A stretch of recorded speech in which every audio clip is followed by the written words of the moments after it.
இன்னைக்கு நாம் எல்லோரும் நன்றாக புரிந்து கொள்ள வேண்டும் அன்பு சொந்தங்களே. இன்னைக்கு நேற்று இதே நேரத்தில் மும்பையில தாராவி பகுதியில் நம்முடைய தமிழ் சொந்தங்களோடு பேசிக் கொண்டிருந்த பொழுது அவங்களுடைய உள்ளாட்சி தேர்தல் நடந்து கொண்டிருக்கிறது.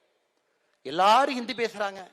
மேடையில் நான் இருக்கிற என்ன பேசுறது, எப்படி ஹிந்தியில பேசுறது, பக்கத்தில் இருக்கவங்க சொன்னேன் ஒரு 3 லைன் ஹிந்தியில் எழுதி கொடுத்தீங்கன்னா தமிழ் எழுதி கொடுங்க, அதை போய் அப்படியே படிச்சுட்டு வந்துடுறேன். ஐயா, நாம் இன்று புரிந்து கொள்ள வேண்டும், நம்முடைய குழந்தைகள் என்று உலக குழந்தைகளாக மாறிக்கொண்டிருக்கின்றார்கள். அவங்க எல்லாம் அந்த உலகம் ஃபுல்லா போகணும், எல்லா மாநிலத்துக்கு போகணும், எல்லா விஷயத்தையும் பேசணும், எல்லாம் கத்துக்கணும்னு நினைக்கிறாங்க. ஆனா தமிழகத்துல மட்டும் ஏன் நாம மக்களை அடக்கி அடக்கி அடக்கி அடக்கி இப்படித்தான் படிக்கணும், இத்தனை மொழி தான் படிக்கணும், இதுக்கு மேல படிக்காதீங்கன்னு சொல்றது எப்படிங்க? எவ்வளவு பெரிய தவறு பாருங்க.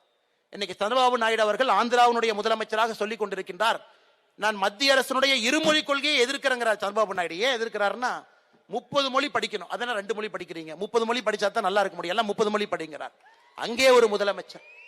ஆனா இங்க இருக்கக்கூடிய முதலமைச்சர் அவருக்கு ஒரு மொழியே உருப்படியா வராது, அதுல கணக்கும் வராது. ஆனால் இவர் என்ன ஆட்சியில் உட்கார்ந்துகிட்டு இந்த மொழியை படி அந்த மொழியை படி என்று முதலமைச்சர் அவர் சொல்லிக் கொண்டிருக்கின்றார்கள். இளைஞர்கள் யோசிக்கணும். எனக்கு இளைஞர்களுக்கு என்னன்னா பெரிய சண்டையை நடந்து கொண்டிருக்கிறது. எனக்கு எந்த படம் ரிலீஸ் ஆனா முதல்ல 100 கோடி யாரு, 200 கோடி யாரு, 300 கோடி யாரு, அந்த மாய உலகத்திலிருந்து வெளியே வரணும். அரசியல் என்பது ஒரு படத்தின் மூலமாக தீர்மானிக்கப்படுவதல்ல.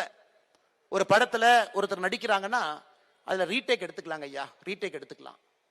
வில்லனுக்கு தான் அடி உழுவும், ஹீரோக்கு எப்பவும் அடி உழுகாது. ஆனா நிஜ வாழ்க்கை என்பது அப்படி இல்லை.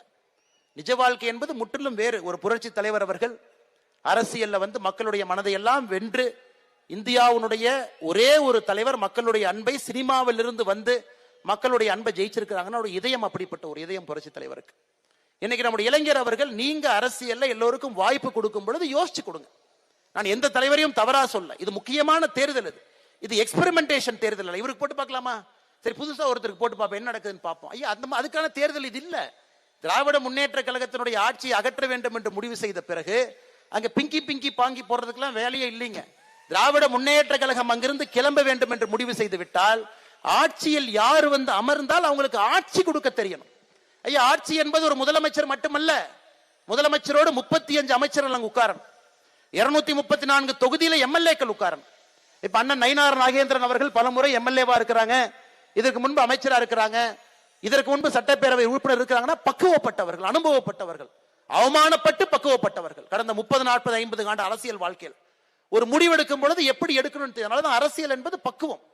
அதனாலதான் இளைஞர் பெருமக்களுக்கு என்னுடைய அன்பான வேண்டுகோள், இந்த தேர்தல் என்பது எக்ஸ்பெரிமெண்டேஷன் தேர்தல் இல்லைங்க. பிங்கி பிங்கி பாங்கி போட்டு ஏதோ நம்பிட்டு புதுசா ஒருத்தருக்கு வாய்ப்பு கொடுத்து பார்க்கலாம். அதனால் இது தமிழகத்தினுடைய அடுத்த கட்டம். நாம மிஸ் பண்ணிட்டோம்னாங்க ஆந்திரா முன்னாடி ஓடிடும், கர்நாடகா ஓடிடும், எல்லா மாநிலமும் முந்தியடித்து முந்தே ஓடி விடுவார்கள். அதனால் இந்த தேர்தலை பொறுத்தவரை அனுபவம் மிக்கவர்கள், அரசியல் ஆழம் தெரிந்தவர்கள், திராவிட முன்னேற்ற கழகத்தினுடைய 4 ஆண்டு ஆளுக ஆட்சியில செஞ்சிருக்கக்கூடிய தவறை எல்லாம் சரி பண்றக்கே 2 வருஷம் ஆகுங்க. சரி பண்றக்கே 2 வருஷம்.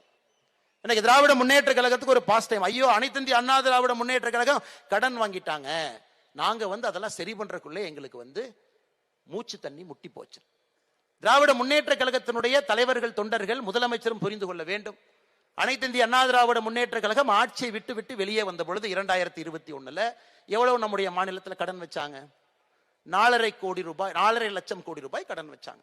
4.5 லட்சம் கோடி ரூபாய். இது எப்பங்க? சுதந்திரம் கிடைத்து 1947, 50 இருந்து கணக்கு போட்டே வாங்க. ஆட்சியிலிருந்து வரும் பொழுது அன்னைக்கு உத்தரப்பிரதேச மாநிலத்தினுடைய கடன் இன்னைக்கு ஒரு காலத்துல பாத்தீங்கன்னா 2010, 12 தமிழகத்தை விட யூபியினுடைய கடன் அதிகமா இருந்துச்சு. 4.5 லட்சம் கோடி கடன் வைத்து விட்டு இதற்கு முன்பு இருக்கிற ஆட்சி வெளியே வந்திருக்கிறாங்க. ஆனா 4.5 ஆண்டுகள்ல அதை விட அதிகமாக கடன் வாங்கி, சுதந்திரத்திற்கு பிறகு மொத்தமாக 4.5 லட்சம் கோடி கடனை 4 ஆண்டுல அதுக்கு மேல 5 லட்சம் கோடி கடன் வாங்கி 9.5 லட்சம் கோடி கடன் வைத்து விட்டு எதுக்காக 5 லட்சம் கோடி கடன் வாங்கினீங்கன்னே சொல்லாம இன்னுமே ஒரு ஆட்சியின் மீது பழியை போட்டு போட்டு எத்தனை நாளைக்கு திராவிட முன்னேற்ற கழகம் தப்பிக்க முடியும்? அதனால் திமுகவை பொறுத்தவரை நாங்கள் கேட்பது, தமிழகத்தை எதற்கு கடங்கார மாநிலமாக மாற்றி வைத்தீர்கள்? அனைத்து இந்திய அண்ணா திராவிட முன்னேற்ற கழகத்தினுடைய ஆட்சி முடியும் பொழுது சர்வீசபிள் லெவல்ல டெப்ட் இருந்துச்சு. ஒரு கடன் வாங்கி இருந்தீங்கன்னா அதை சர்வீஸ் பண்ண முடியும், அதற்கு வட்டி கட்ட முடியும். ஆனா இன்னைக்கு அதையெல்லாம் தாண்டி வளர்ந்து ஒரு கட்டத்தில் நின்று கொண்டிருக்கின்றோம். எதற்கு நிக்கிறோம்னே தெரியாது. இன்னைக்கு 3000 ரூபாய் பொங்கலுக்கு கொடுக்கறன்னு ஆரம்பிச்சிருக்கிறார். இன்னைக்கு காலையிலிருந்து நீங்க பார்த்திருப்பீங்க, பயிர்க்கடன் வாங்கியவர்கள் பணத்தை கட்டிட்டு புதுசா பயிர்க்கடன் வேண்டும் என்று கேட்டவர்களுக்கு நேற்றிலிருந்து பணம் இல்லை. எங்கேயா பணம் இல்ல, நாங்க தான் பயிர்க்கடன் கட்டிட்டோமே, பயிர்க்கடன் புதுப்பிக்கத்தானே கேட்ட பணம் எங்க இல்லைன்னா, அண்ணே உங்க பணத்தை எடுத்து 3000 ரூபாய் கொடுத்தாச்சு. இது எப்படி இருக்குன்னா, கழுதையை கொண்டு வந்து லிப்ஸ்டிக் போட்டுட்டு இதான் வந்து யானைன்னு சொல்ற மாதிரி இருக்கு. நீங்க பொங்கலுக்கு 3000 ரூபாய் கொடுத்தீங்கன்னா உங்க பணத்துல நீங்க கொடுக்கணும். அதற்கான நிதி சூழ்நிலையை நீங்கள் உருவாக்கணும். இன்னைக்கு விவசாய பெருமக்கள் பயிர்க்கடனை கட்டிவிட்டு புதிதாக கடன் கொடுப்பார்கள் என்று காத்திருக்கக்கூடிய விவசாய பெருமக்களுக்கு கொடுத்த கடனை திரும்ப உங்களால கொடுக்க முடியாம 3000 ரூபாய் கொடுக்கறன்னு ஆரம்பிச்சிருக்கீங்க. எப்ப இருந்து ஆரம்பிச்சிருக்கீங்க? 2022ல 0 ரூபாய் கொடுக்கல, 2023ல 1000 ரூபாய், 2024ல 1000 ரூபாய், 2025ல எதுவும் கொடுக்கல, 2026ல 3000 ரூபாய், மொத்தமாக 5000 ரூபாய் கொடுத்திருக்கிறீங்க. ஆனா ஒருத்தருடைய தலையின் மீது எவ்வளவு கடன் ஏற்றிருக்கிறீங்க? புதுக்கோட்டையில பேசியது பொழுது தமிழகத்தில் இருக்கக்கூடிய ரேஷன் அட்டை 2,22,00,000. ஒரு ரேஷன் அட்டையின் மீது 2,04,000 ரூபாய் கடன் இருந்துச்சு. இன்னைக்கு ஒரு ரேஷன் அட்டையின் மீது 4,54,000 ரூபாய் கடன். 4.5 ஆண்டுகள்ல ஒரு ரேஷன் அட்டையின் மீது 2,50,000 ரூபாய் கடனை ஏத்திவிட்டு வெறும் 5,000 ரூபாயை கையில கொடுத்துட்டு, இது வடிவேலன் சொன்ன மாதிரி ஜோப்ல கை விட்டு ஒண்ணுமே இல்லைன்னு சொல்ற மாதிரில கதையால அங்க இருக்கு. இதை வைத்து விட்டு தேர்தல் பிரச்சாரத்துக்கு வேற வர்றேன், நான் பேசுறேன்னு வேற சொல்றீங்க. அதனால அருமை சொந்தங்களே, பேரறிஞர் அண்ணா அவர்கள் சொன்னதை இந்த நேரத்தில் ஞாபகப்படுத்தி என்னுடைய உரையை நான் முடிக்க விரும்புகின்றேன். பேரறிஞர் அண்ணா அவர்கள் ராஜ்யசபா எம்பியாக புதுடெல்லியில் இருந்த பொழுது பல அற்புதமான வரலாற்று சிறப்பு வாய்ந்த பல பேச்சுக்களை பார்லிமெண்ட்ல பேசினாங்க. இன்னைக்கும் பாராளுமன்றத்திற்கு யாராவது செல்ல வேண்டும் என்றால் அண்ணா அவர்களுடைய பேச்சு என்பது இலக்கணம். அப்ப அண்ணா கிட்ட கேட்டாங்க, பேரறிஞர் அண்ணா அவர்களே, நாங்க மக்கள் தொகை இப்படி இருக்கிறோம், மக்கள் தொகை அப்படி இருக்கிறோம் சொல்லும் பொழுது அதுக்கு அண்ணா அவங்க சொன்னாங்க, ஒரு பொருள் அதிகமாக இருக்கிறது என்பதற்காக அந்த பொருளுக்கு மரியாதை இருப்பது என்கின்ற பொருள் கிடையாது. இந்தியாவிலே காக்கா அதிகமாக இருக்கிறது. ஆனா காக்கா இந்தியாவுடைய தேசிய பறவையாக நாம் வைக்கவில்லை, மயில தேசிய பறவையா வச்சிருக்கோம். அதுக்காக இன்னைக்கு திராவிட முன்னேற்ற கழகம் எங்க கூட்டத்தில் இத்தனை பேர் இருக்கிறாங்க, எங்க கூட்டத்தில் இத்தனை பேர் இருக்கிறாங்க நம்பர் எண்ணிட்டு இருக்கிறாங்க.